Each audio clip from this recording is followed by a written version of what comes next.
रहीम जी, अस्सलाम वालेकुम। मैं हूं Mohammad Bilal, certified success coach और सर्टिफाइड ट्रेनर।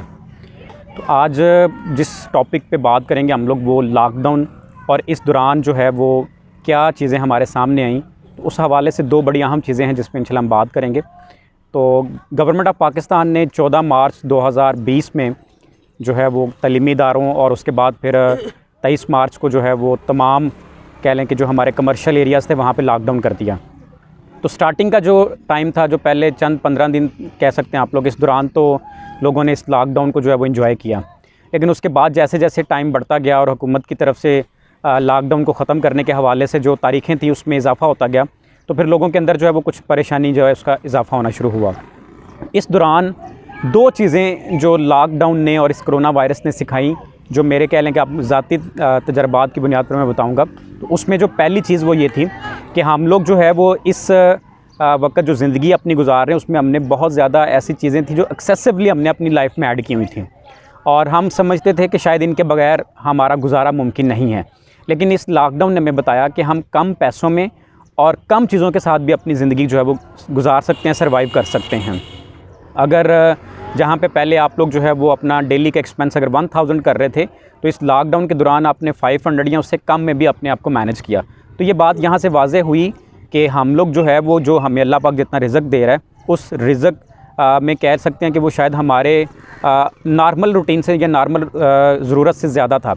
लेकिन अब इस लॉकडाउन के दौरान महसूस होना शुरू हुआ कि हम कम कह लें कि वसाइल के अंदर भी अपने अखराजात को मैनेज कर सकते हैं। यहाँ से जो एहसास जो है वो हमें मिलता है वो ये भी है कि ऐसे लोग जिनकी आमदनियाँ कम थी वो किस तरह से अपना गुजारा करते थे। तो इस लॉकडाउन ने हमें ये एहसास भी जो है वो दिलाया। सेकंड जो बड़ा अहम कह लें कि यहाँ पे नुक्ता है वो ये है कि इस लॉकडाउन के दौरान जो है वो लोगों की असलियत जो है वो सामने आना शुरू हुई। एक तरफ जो है वो आप एक कह सकते हैं, जिस तरह से कहावत है कि हाथी के दांत दिखाने के और खाने के और होते हैं, तो इस हवाले से एक तरफ जो है वो आपको कुछ और तरह की सरगर्मियाँ नज़र आएंगी और एक तरफ जो है जहाँ पे लोगों का हक़ जो बन रहा था उस हक़ को दबाने की कोशिश की गई। अच्छा, इसमें जो है वो दो तरह के लोग स्टिल इस सिनेरियो के अंदर भी मौजूद थे। कुछ लोग ऐसे थे जिन्होंने जो है वो हक़ तलफियाँ करना शुरू की और कुछ लोग ऐसे थे जिन्होंने जो उनके कह लें मुलाजमीन थे, उनका जो हक़ बनता था उस हक़ को जो है वो जारी रखा। बल्कि इस मुश्किल में उन्होंने अपने कह लें कि अपने वसाइल में से फिर जो है वो लोगों को जो है वो उसमें इमदाद फराहम करना शुरू की। लेकिन वो एक तरफ जो है वो एक ऐसा तबका भी था जो दिखावे के तौर पर जो है वो इमदाद भी दे रहा था, लेकिन जहाँ हक़ बनते थे वो हक़ उन्होंने मारने शुरू कर दिए। तो इस हवाले से ये जो लॉकडाउन का पीरियड है, ये दो बड़ी अहम चीज़ें जो है वो रियलाइज़ हुई। एक जो चीज़ थी वो ये थी कि आप लोग जो है वो कितने पैसों में अपना जो है वो गुजारा कर सकते हैं, और दूसरी चीज़ ये थी कि यहाँ पे लोगों की जो असलियत है वो वाज़ेह होना शुरू हुई।